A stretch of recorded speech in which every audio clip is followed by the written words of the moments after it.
Eh bien voilà, nous arrivons à la fin de notre enseignement, notre étude sur les dons spirituels. Ce soir, donc, nous allons parler de deux. On va faire deux pour le prix d'un.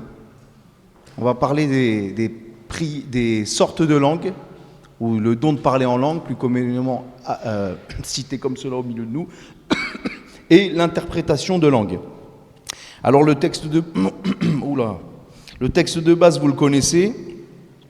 1 Corinthiens chapitre 12, diversité de charismes, de grâces, de dons, mais le même esprit qui opère tout en tous, parole de sagesse, parole de connaissance, la foi, charisme de guérison, opération de miracles, prophétie, discernement des esprits, et enfin des sortes de langues et une interprétation de langue.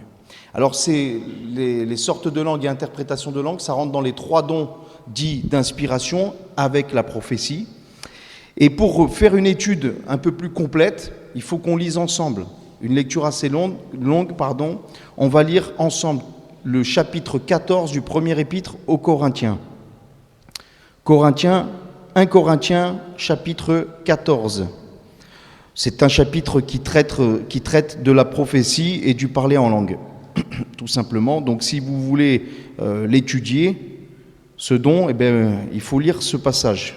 On ne peut pas passer à côté. 1 Corinthiens, chapitre 14. Voilà, vous y êtes, sinon il va s'afficher sur le mur. Recherchez la charité, aspirez au don spirituel, mais surtout à celui de prophétie. En effet, celui qui parle en langue ne parle pas aux hommes, mais à Dieu, car personne ne le comprend et c'est en esprit qu'il dit des mystères. Celui qui prophétise, au contraire, parle aux hommes, les édifie, les exhorte, les console. Celui qui parle en langue s'édifie lui-même. Celui qui prophétise édifie l'Église. Je désire que vous parliez tous en langue, mais encore plus que vous prophétisiez. Celui qui prophétise est plus grand que celui qui parle en langue, à moins que ce dernier n'interprète pour que l'Église en reçoive l'édification. Et maintenant, frères, de quelle utilité vous serais-je si je venais à vous parlant en langue et si je ne vous parlais pas par révélation ou par connaissance ou par prophétie ou par doctrine? Si les objets inanimés qui rendent un son comme une flûte ou une harpe ne rendent pas des sons distincts, comment reconnaîtra-t-on ce qui est joué sur la flûte ou sur la harpe? Et si la trompette rend un son confus, qui se préparera au combat? De même, si par la langue vous ne donnez pas une parole distincte, comment saura-t-on ce que vous dites? Car vous parlerez en l'air. Quelque nombreuses que puissent être dans le monde les diverses langues, il n'en est aucune qui ne soit une langue intelligible. Si donc je ne connais ni le sens de la langue, je serai un barbare pour celui qui parle, et celui qui parle sera un barbare pour moi. De même, vous, puisque vous aspirez aux dons spirituels, que ce soit pour l'édification de l'Église, que vous cherchiez à en posséder abondamment. C'est pourquoi que celui qui parle en langue prie pour avoir des dons, le don d'interpréter. Car si je prie en langue, mon esprit est en prière, mais mon intelligence demeure stérile. Que faire donc? Je prierai par l'esprit, mais je prierai aussi avec l'intelligence. Je chanterai par l'esprit, mais je chanterai aussi avec l'intelligence. Autrement, si tu rends grâce par l'esprit, comment celui qui est dans les rangs de l'homme du peuple répondra-t-il « Amen » à ton action de grâce, puisqu'il ne sait pas ce que tu dis? Tu rends, il est vrai, d'excellentes actions de grâce, mais l'autre n'est pas édifié. Je rends grâce à Dieu de ce que je parle en langue plus que vous tous. Mais dans l'Église, j'aime mieux dire 5 paroles avec mon intelligence afin d'instruire aussi les autres que 10 000 paroles en langue. Frères, ne soyez pas des enfants sous le rapport du jugement, mais pour la malice, soyez enfants, et à l'égard du jugement, soyez des hommes faits. Il est écrit dans la loi, c'est par des hommes d'une autre langue et par des lèvres étrangères que je parlerai à ce peuple, et ils ne m'écouteront pas même ainsi, dit le Seigneur. Par conséquent, les langues sont un signe non pour les croyants, mais pour les non-croyants. La prophétie, au contraire, est un signe non pour les non-croyants, mais pour les croyants.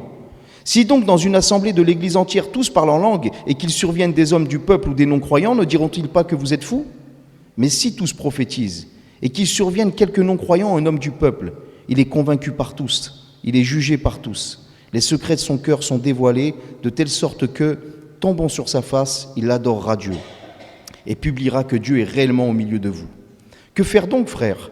Lorsque vous vous assemblez les uns et les autres, parmi vous, ont-ils un cantique ou une instruction, une révélation, une langue, une interprétation? Que tout se fasse pour l'édification. En est-il qui parle en langue que 2 ou 3 parlent, chacun à son tour, et que quelqu'un interprète? S'il n'y a point d'interprète, qu'on se taise dans l'Église, et qu'on parle à soi-même et à Dieu. Pour ce qui est des prophètes, que 2 ou 3 parlent, et que les autres jugent. Et si un autre qui est assis à une révélation, que le premier se taise. Car vous pouvez tous prophétiser successivement, afin que tous soient instruits et que tous soient exhortés. Les esprits des prophètes sont soumis aux prophètes, car Dieu n'est pas un Dieu de désordre, mais de paix. Comme dans toutes les églises des saints, que les femmes se taisent dans les assemblées, car il ne leur est pas permis d'y parler, mais qu'elles soient soumises selon ce que dit aussi la loi, et si elles veulent s'instruire sur quelque chose, qu'elles interrogent leur mari à la maison, car il est malséant à une femme de parler dans l'église. Est-ce de chez vous que la parole de Dieu est sortie, ou est-ce à vous seul qu'elle est parvenue? Si quelqu'un croit être prophète ou inspiré, qu'il reconnaisse ce que je vous écris est un commandement du Seigneur. Et si quelqu'un l'ignore, qu'il l'ignore. Ainsi donc, frères, aspirez au don de prophétie, et n'empêchez pas de parler en langue, mais que tout se fasse avec bienséance et avec ordre. Amen.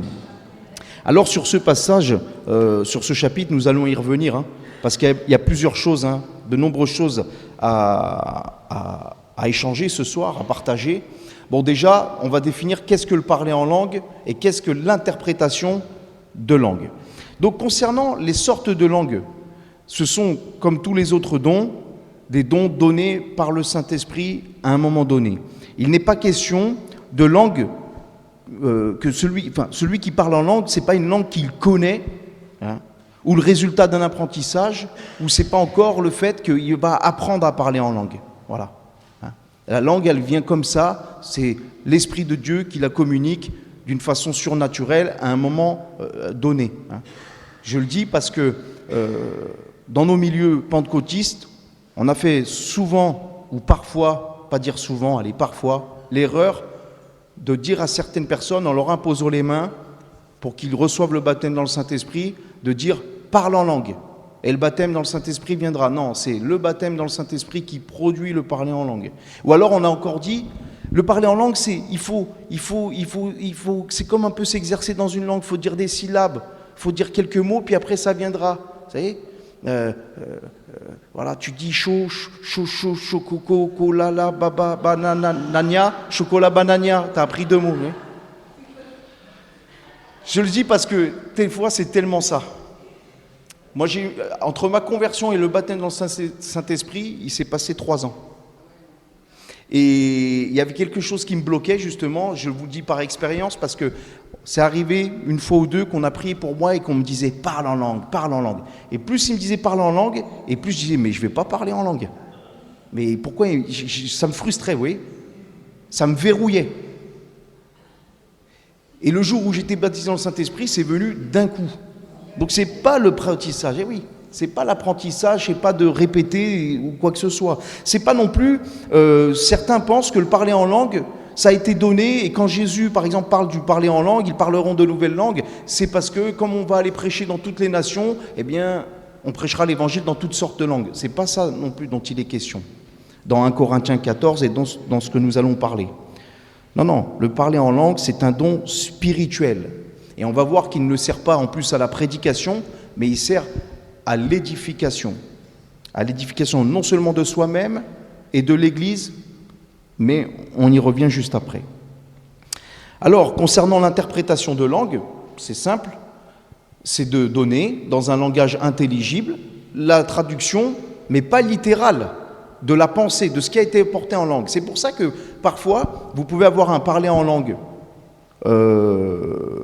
qui va durer, et puis une interprétation beaucoup plus courte, ou l'inverse. Et on se dit, mais attends, ça devrait être comme ceci. On essaye de faire des calculs qu'il n'a pas fait. Quand on essaie, attends, là il a dit 18 mots, donc il devrait dire 18 mots, mais il n'a pas... Mais en fait, l'interprétation de la langue, c'est l'interprétation de la pensée. De la pensée, c'est-à-dire que l'homme qui va, ou la femme qui va apporter une interprétation de langue, elle va apporter la pensée du parler en langue, sans l'avoir non plus étudié. Alors, il peut y avoir quelques exceptions. Par exemple, imaginons que quelqu'un apporte un parler en langue, je sais pas moi, en russe. Quelqu'un parle le russe ici ce soir? Personne. Mais imaginons qu'il y avait quelqu'un parmi nous qui parle le russe. Qu'il arrive dans l'église, il entend un ton spirituel en russe, et c'est pour lui. Donc là, il y aura quelque chose de surnaturel, un parler en langue que la personne va apporter, elle ne le comprendra pas, mais le russe, il va le comprendre. Je dis ça parce que on a plusieurs témoignages comme ça. Vous connaissez un pasteur qui s'appelle Guy Galifo, peut-être? Ça vous parle? Oui, Guy Galifo. Alors Guy Galifo, une fois, il racontait ce témoignage. Justement, il priait avec une personne, et puis il a commencé à prier en langue, et puis la personne, elle lui a dit, mais vous parlez un très bon anglais. Il fait, ah, mais je ne parle pas anglais. Donc là, il y avait vraiment un don surnaturel dans une langue intelligible par celui qui a reçu le don, mais pour celui qui a apporté le parler en langue, non, vous voyez, donc voilà. Mais sinon, celui qui donne l'interprétation d'un parler en langue, il ne connaît pas la langue, en général, de celui qui l'apporte. Vous m'avez suivi? Par exemple, dans Actes chapitre 2, on voit que le jour de la Pentecôte, quand l'Esprit descend sur eux, ils vont parler en plein de langues, selon ce que l'Esprit leur donnait de s'exprimer, au verset 4. Et il est dit au verset 5 qu'il y avait à Jérusalem des Juifs de toutes les nations qui sont venus pour adorer, qui sont venus pour célébrer la fête de Pentecôte.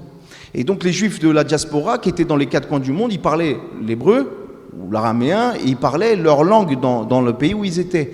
Quand ils sont arrivés, qu'ils ont entendu ces Juifs de Jérusalem parler dans toutes sortes de langues des merveilles de Dieu, alors il y a tout un tas de pays, de nations qui sont cités, ils vont dire, mais comment ça se fait qu'on les entend parler dans notre langue alors qu'ils sont galiléens?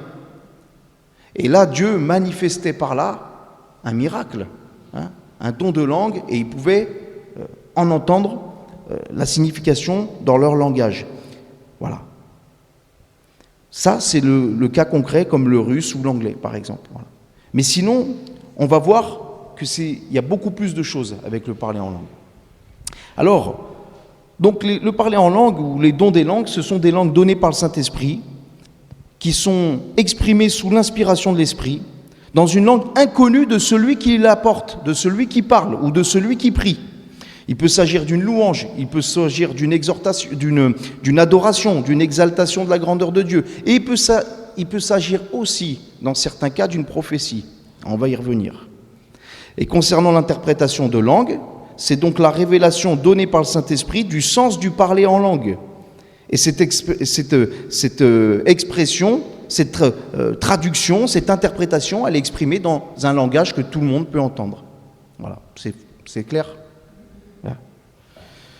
Alors, on est un peu embêté parce que à chaque fois qu'on a pris des dons spirituels, on a toujours été dans les Écritures pour prendre des exemples dans l'Ancien Testament et dans le Nouveau Testament.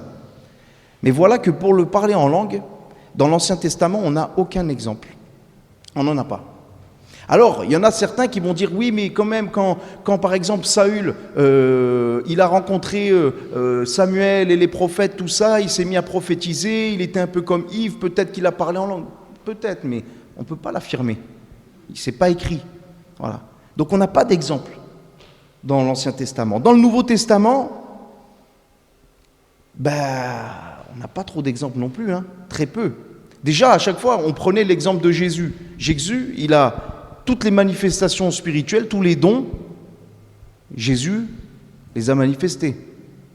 Jésus a guéri des malades, a fait des miracles, a prophétisé. Jésus a apporté une parole de connaissance, des paroles de sagesse, tout ça, Jésus l'a fait. Mais Jésus parlait en langue. Jésus, il n'a pas parlé en langue. On ne voit pas parler en langue Jésus. Alors pourquoi? Vous avez déjà posé la question? Vous allez vous la poser. Je me la suis posée. Pourquoi? Il y a plusieurs choses. Si Jésus est omniscient déjà, comment pourrait-il parler en langue dans une langue qu'il ne connaît pas?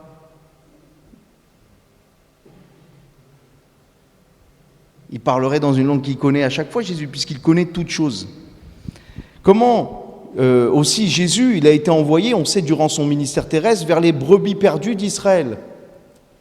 Donc, quand il s'adressait au peuple, il s'adressait en hébreu ou en araméen, peut-être en grec, on suppose parfois parce que c'était la langue mondiale. Mais voilà, Jésus n'avait pas vocation à parler en langue plus que ça. D'autant plus que le parler en langue n'a pas pour vocation de prêcher la parole. Puis il y a autre chose aussi. C'est que le parler en langue, on l'a vu, c'était le signe initial du baptême dans le Saint-Esprit quand on a étudié les baptêmes dans les différents baptêmes. Et le baptême dans le Saint-Esprit s'est opéré après la mort et la résurrection et l'ascension de Christ. Donc il fallait que Jésus remonte vers le Père pour répandre de son esprit. Et le jour de la Pentecôte, l'esprit s'est répandu sur toute chair et le signe initial était le parler en langue. Donc c'est à ce moment-là qu'a été donné aussi, quelque part, ce nouveau signe. Mais toutefois, Jésus, bien avant sa mort et sa résurrection, va affirmer et va enseigner que ses disciples parleront en langue. Marc, chapitre 16, versets 17 à 18. « Voici les miracles qui accompagneront ceux qui auront cru. En mon nom, ils chasseront des démons, ils parleront de nouvelles langues. Ils saisiront des serpents, etc. » Donc Jésus le dit, que ça va arriver. Un autre exemple qu'on peut citer dans le Nouveau Testament, c'est l'apôtre Paul. L'apôtre Paul, on sait qu'il s'est repenti, qu'il a été baptisé, qu'il a été rempli de l'Esprit par la suite, mais il n'est rien dit concernant le fait que l'apôtre Paul aurait parlé en langue au moment du baptême dans le Saint-Esprit. Toutefois, l'apôtre Paul lui-même le dit, lorsque nous l'avons lu dans 1 Corinthiens 14, il dira « Je rends grâce à Dieu de ce que je parle en langue plus que vous tous ». Donc il parlait en langue. Donc on a très peu d'exemples, mais on en a quand même. On a Jésus qui annonce que ses disciples parleront en langue. On a Paul qui parle en langue plus que tous. Et puis on a quand même un chapitre entier dans la Bible qui traite de ce sujet. Et donc pour ceux qui ne croient pas au parler en langue, c'est un peu embarrassant. Ce passage est un peu embarrassant. Et puis pour nous, il est important de l'étudier, ça nous concerne les pentecôtistes, et aussi d'avoir de l'équilibre concernant cette doctrine. Parce qu'on peut dire beaucoup de choses. Le parler en langue, ça fait parler, justement. On en parle beaucoup, même dans nos milieux. Alors déjà, j'aimerais juste... Vous êtes avec moi là, ça va hein?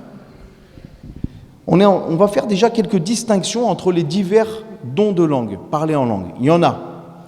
La teneur est la même. Mais si vous voulez, le but est différent. Vous allez comprendre pourquoi. On va se baser sur les Écritures. 1. Le parler en langue que l'on reçoit comme signe initial du baptême dans le Saint-Esprit. Je ne vais pas revenir là-dessus, mais on avait vu qu'à chaque fois qu'il y avait eu un baptême dans l'Esprit, que ce soit à la Pentecôte, acte 2, il parle en langue. Quand c'est à Samarie, les Samaritains, ils sont baptisés dans l'Esprit, il n'est pas dit qu'ils parlent en langue, mais il y a quelque chose d'audible et de visible. Parce qu'il y a Simon le magicien qui le voit. Dans Actes chapitre 10, on voit que Corneille est baptisé dans l'Esprit, il parle en langue. Et puis dans Actes chapitre 19, les Éphésiens sont baptisés dans le Saint-Esprit, ils parlent en langue et ils prophétisent.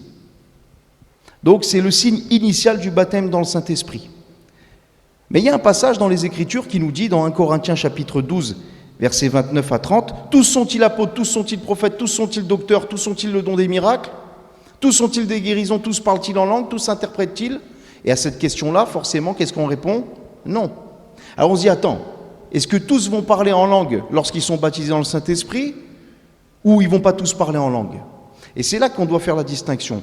Nous voyons que lors du baptême dans le Saint-Esprit, tous parlent en langue, mais il y a le parler en langue, donc, qui est signe initial de la réception du baptême dans le Saint-Esprit, et il y a le parler en langue comme moyen d'édification personnelle, et il y a le parler en langue comme moyen d'édification de l'Église associé à l'interprétation.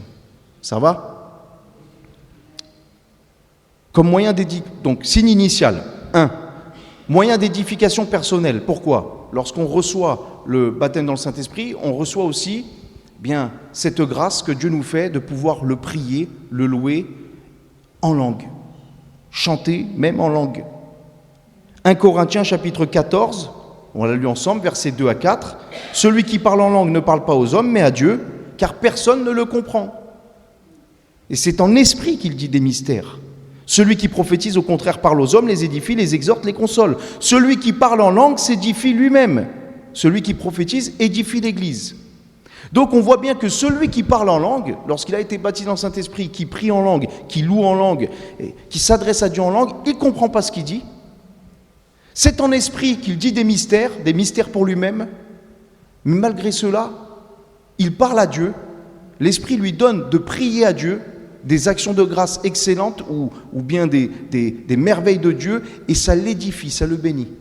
D'où aussi l'importance de parler en langue dans sa communion personnelle avec le Seigneur. Le Seigneur renouvelle, bénit, édifie, construit. Il s'édifie lui-même par ses paroles.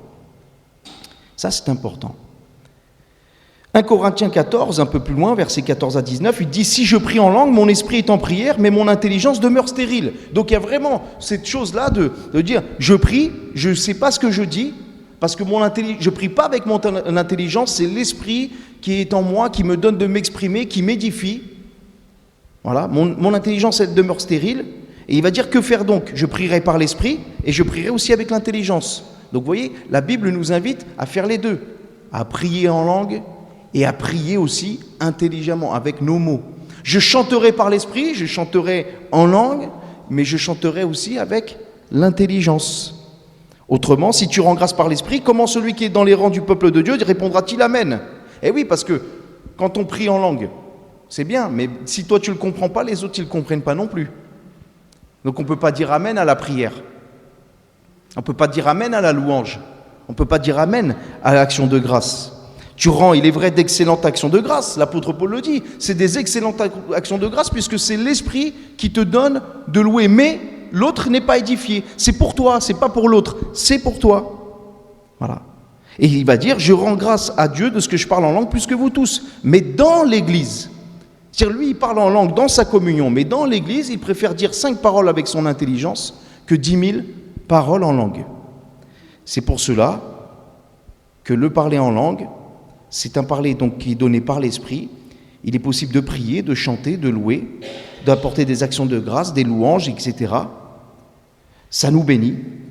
Mais le but du parler en langue aussi concernant l'édification personnelle, c'est justement de s'édifier personnellement. Et c'est pour ça aussi qu'on peut se dire, attends, il y a quelque chose là. Parce que quelqu'un peut-il produire une parole de sagesse ?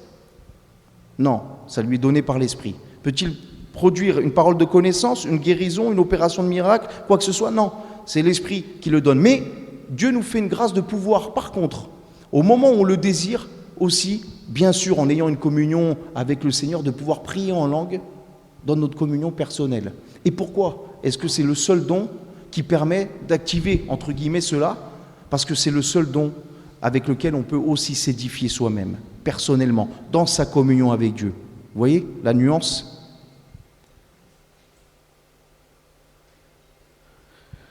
Il faut dire que l'excellence de ce don, particulièrement, s'exerce dans la sphère privée. J'ai pas fini, on va aller plus loin. Ou alors elle peut se faire même de manière discrète dans l'assemblée aussi. Oui, parce qu'on va y venir. Si tout le monde parle en langue, loue en langue, chante en langue, ça va être compliqué pour les inconvertis. Voilà. Alors parfois, bien sûr, il peut y avoir une action de l'esprit et d'un coup tout le monde se met à louer en langue, ou alors d'un coup en chantant, on chante un cantique et on se sent poussé de prier en langue et tout. Et bien sûr, attendez, on garde la liberté aussi, et on va le voir, ça fait partie de l'ordre et de la bienséance. Mais c'est vrai que le parler en langue, c'est quelque chose qui, premièrement, nous invite à le vivre dans une sphère personnelle, privée, dans sa communion avec le Seigneur pour s'édifier soi-même. Mais le parler en langue, le troisième, c'est un moyen aussi d'édifier l'assemblée. Comment ? Justement avec l'interprétation. S'il n'y a pas l'interprétation, ça reste stérile. S'il y a l'interprétation, là, ça peut porter du fruit. 1 Corinthiens 14, 5, « Je désire que vous parliez tous en langue, dit Paul, mais encore plus que vous prophétisiez. Pourquoi ? Parce que celui qui prophétise, il est plus grand que celui qui parle en langue.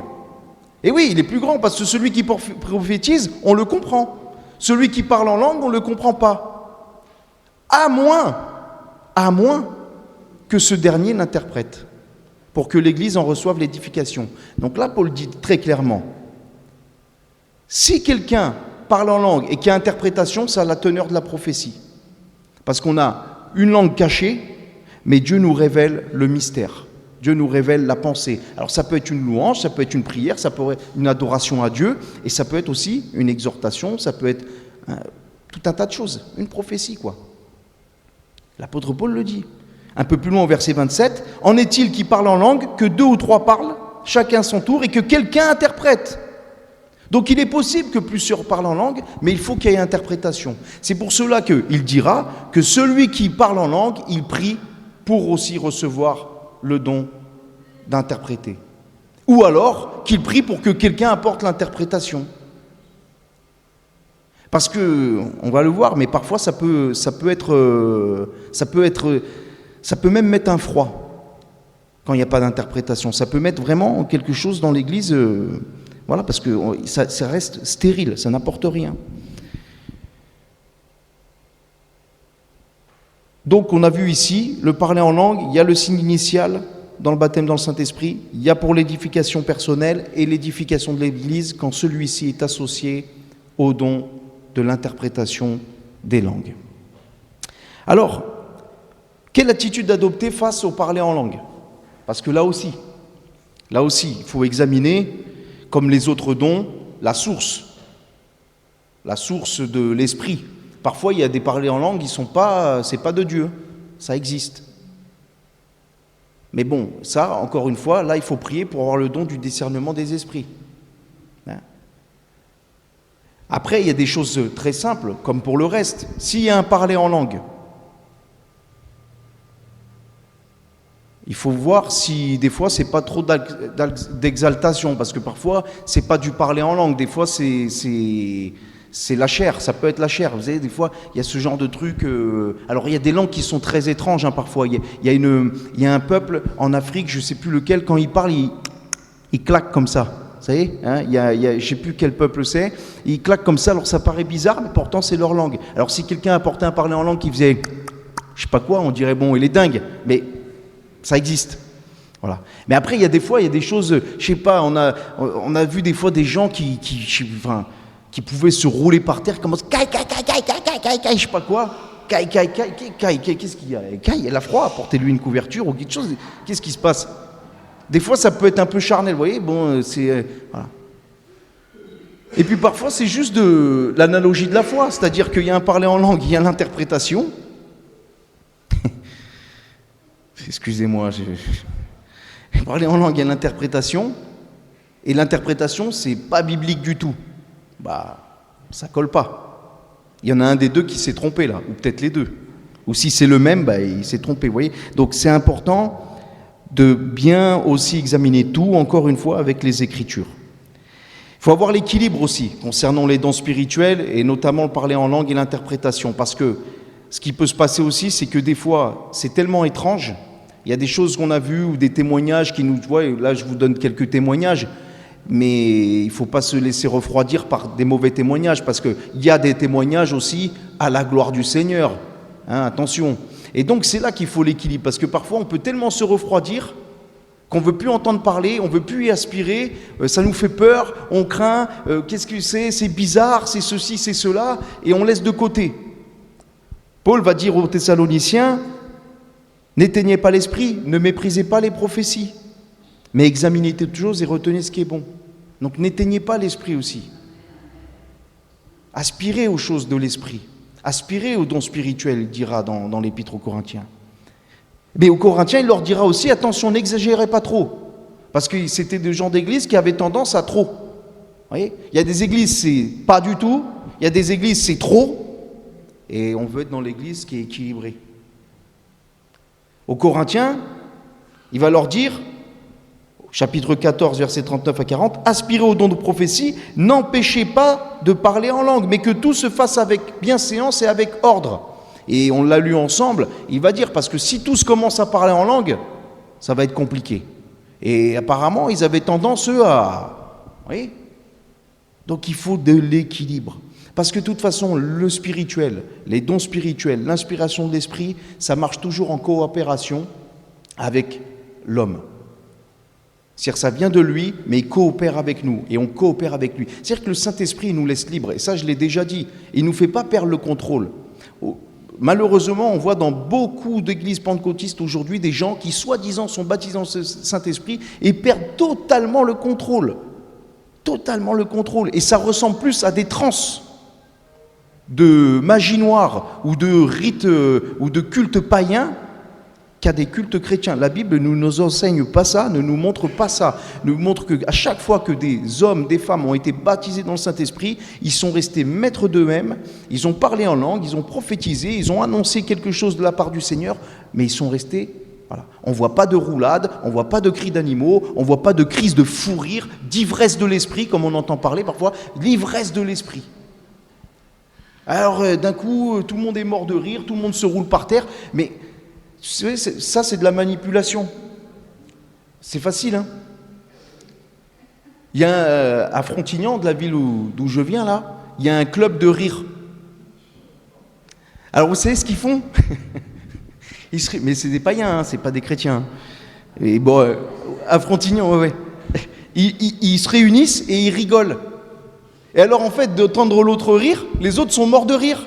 Et du coup, ils sont morts de rire, tout le monde est mort de rire. Et même vous, quand vous le voyez, le documentaire, vous commencez à rigoler.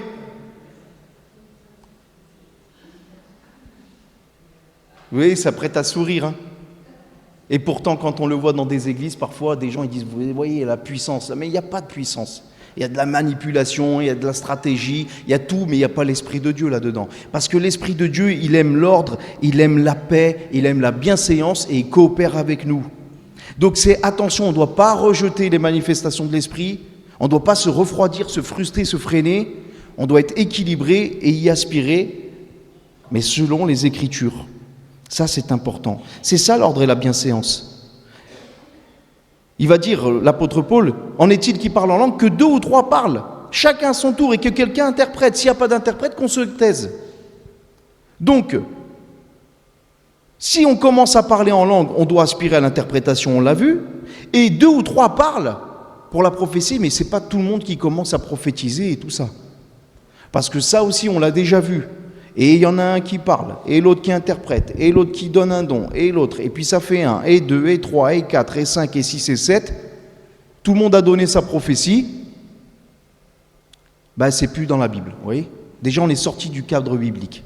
Alors, lequel parmi les 7 avait vraiment été inspiré? Et puis, au bout d'un moment, ça fait spectacle, vous voyez. C'est pareil qu'une personne qui apporterait régulièrement un parler en langue, ça aussi, ça c'est du déjà vu. Personne qui, tous les dimanches, tous les réunions de prière, apporte un parler en langue et derrière jamais l'interprétation. Derrière jamais personne qui interprète. Au bout d'un moment, c'est qu'il y a un souci. Parce que si Dieu accorde une langue, il accorde aussi l'interprétation. Si ça a teneur de prophétie, c'est pour but d'édifier l'Église. Alors la personne, soit elle se trompe elle-même, c'est pas un don de Dieu qu'elle fait, c'est charnel. Soit la personne, elle a un parler en langue, mais c'est pour s'édifier elle-même. Et dans ce cas-là, il est dit que si on n'a pas l'interprétation, qu'est-ce qu'il faut faire? Il faut se taire. Ou alors prier discrètement. Parce que ça édifie pas l'autre. Ou alors, il faut qu'au bout d'un moment, j'ai reçu un parler en langue, je l'apporte à l'église, il faut que je prie pour avoir le don d'interpréter, parce que sinon, ça fait un blanc, ça fait un malaise. Il y a quelque chose qui... Alors tout le monde est là, attend, alors souvent on va voir le pasteur, moi j'ai rien reçu, hein, qu'est-ce que vous voulez que je fasse? Vous voulez que je vous donne une traduction comme ça? Vous lisez un truc au hasard, pour vous faire plaisir? Je ne vais pas le faire. Attends, je suis responsable devant Dieu moi aussi, hein, pour moi-même. Si je commence à inventer des trucs... c'est pas bon. Donc c'est encore pareil, l'ordre et la bienséance, vous voyez, c'est tout cet équilibre. Donald G. il disait, l'ordre et la bienséance, il faut bien comprendre que c'est pas l'ordre qui règne dans les cimetières. Parce que certains ont vu dans l'ordre et la bienséance, de l'ordre et la bienséance, c'est facile, vous la fermez tous. Voilà, comme ça c'est en ordre. Comment?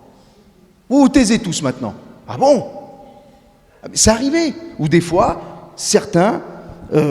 serviteurs, ils ont dit, je ne veux plus t'entendre parler en langue. Vous priez plus en langue. Vous arrêtez ça. Alors quand c'est quelqu'un qui a débordé et qu'il faut discipliner, c'est une chose, parce que ça arrive aussi. Mais quand on interdit parce qu'on a peur justement qu'il y ait des débordements, par précaution, Pour pas qu'il y ait de débordement, c'est facile. Je verrouille tout le monde et il n'y en aura pas. Mais ça, c'est pas la bonne méthode. Elle est où la liberté de l'esprit, là? Eh oui. Je l'ai dit, il dit donc l'ordre et la bienséance, c'est pas l'ordre qui règne dans les cimetières où on dit à tout le monde, taisez-vous, vous êtes morts, voilà, c'est fini. C'est pas non plus le délire, voilà. C'est tout simplement d'accomplir les choses d'une manière utile, édifiante, dans la paix, pour l'édification commune, pour l'édification. En fait, c'est toujours tourné vers l'autre, hein. Voilà. Il faut le faire dans l'amour. Ce que dit l'apôtre Paul, 1 Corinthiens chapitre 13, verset 1, « Si je parlais les langues des hommes et des anges, si je n'ai pas l'amour, je suis un airain qui résonne. » Donc même quand on apporte un don spirituel, quand on reçoit quelque chose, il faut toujours que ça soit fait dans l'amour pour Dieu et pour l'Église. Il faut toujours penser à l'Église. Il faut toujours penser aux âmes aussi au milieu de nous. Ça, c'est quelque chose qui doit être en nous, ça, mes frères et sœurs. C'est penser aux âmes. La priorité, c'est l'autre.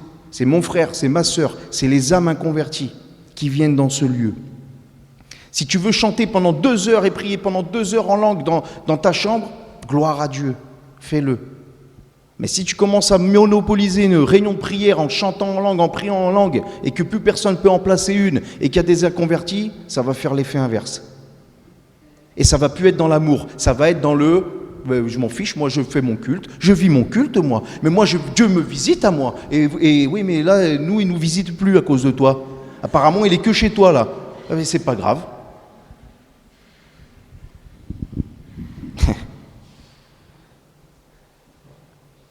Que faire donc, frères, lorsque vous vous assemblez les uns les autres? Parmi vous, quelqu'un ont-il un cantique, une instruction, une révélation, une langue, une interprétation? Que tout se fasse pour l'édification. Voilà. Qu'est-ce que va dire l'apôtre Paul? Versets 20 à 25. Frères, ne soyez pas des enfants sous le rapport du jugement, mais pour la malice, soyez enfants. Et à l'égard du jugement, soyez des hommes faits. Il est écrit dans la loi, c'est par des hommes d'une autre langue et par des lèvres d'étrangers que je parlerai à ce peuple. Et ils ne m'écouteront même pas ainsi, dit le Seigneur. Par conséquent, les langues sont un signe, non pour les croyants, mais pour les non-croyants. La prophétie, au contraire, est un signe, non pour les non-croyants, mais pour les croyants. Si donc, dans l'assemblée de l'Église, tous parlent en langue, et qu'il survienne des hommes du peuple ou des non-croyants, ne diront-ils pas que vous êtes fous? Mais si tous prophétisent et qu'il survienne quelques non-croyants en homme du peuple, il est convaincu par tous, il est jugé par tous. Les secrets de son cœur sont dévoilés, de telle sorte que tombant sur sa face, il adorera Dieu et publiera que Dieu est réellement au milieu de vous. Amen. Je vous invite à lire ce passage dans plusieurs traductions, parce qu'il n'est pas évident à commenter, à interpréter et à saisir. Mais la pensée, vous allez voir, générale est assez simple. Ici, Paul va citer un passage dans Ésaïe, chapitre 28.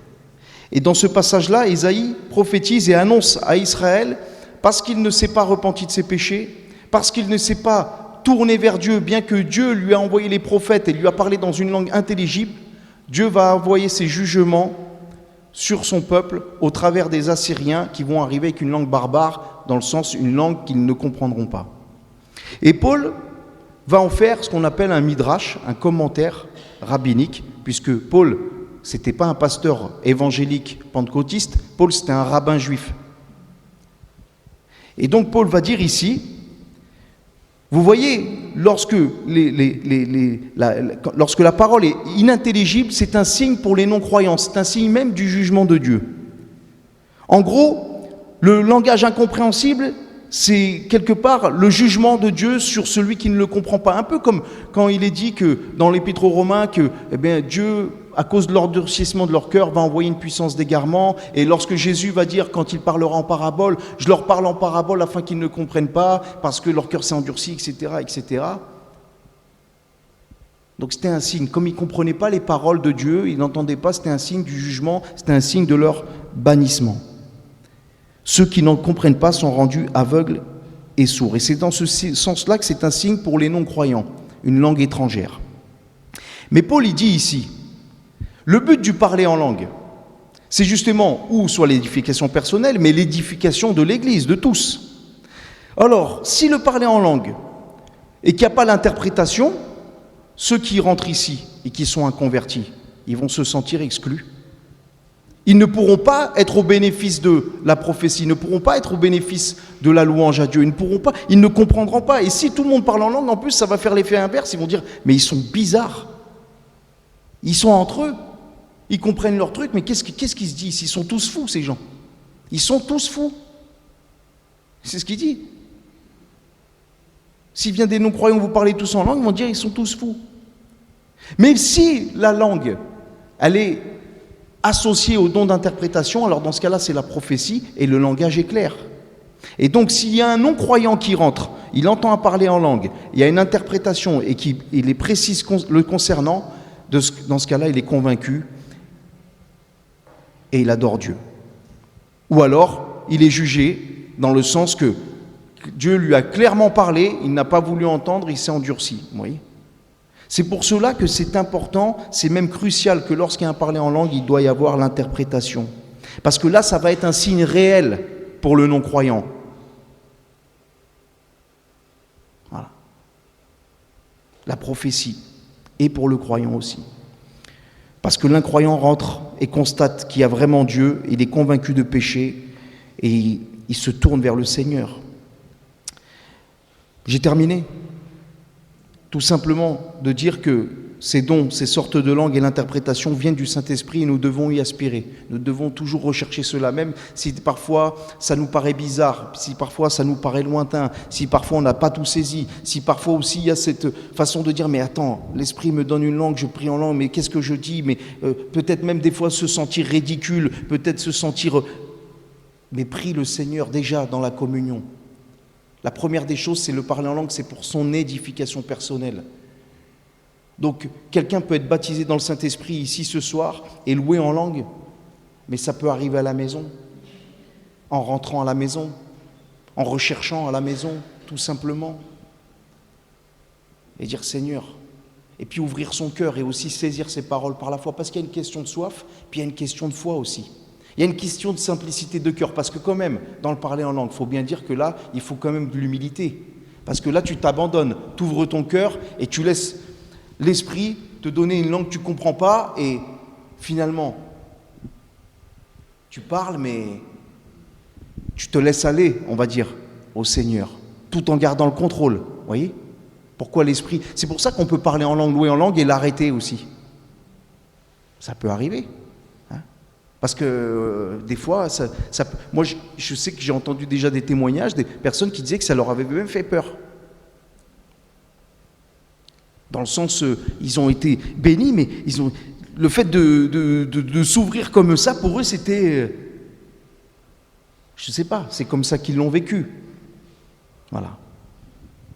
Mais en tout cas, il faut y aspirer. Il faut y aspirer, il faut le faire dans l'ordre et la bienséance, comme ce qu'on a vu ce soir. Je ne vais pas revenir sur quelques points, mais c'est tout simple, voilà. Que Dieu soit béni. Je ne sais pas si j'ai été clair. Ça va, ça a été ? Bon, ok, parce que si j'ai pas été intelligible, ça ne va pas vous édifier. Voilà. Mais le Seigneur, il peut faire au-delà, lui. Hein ? Alors que Dieu soit béni encore et qu'il nous renouvelle dans ces choses, hein. Voilà, qui nous renouvelle dans tous ces dons spirituels, qu'il aide son Église ici à Carcassonne et puis les autres aussi à vivre la vraie vie de l'Esprit.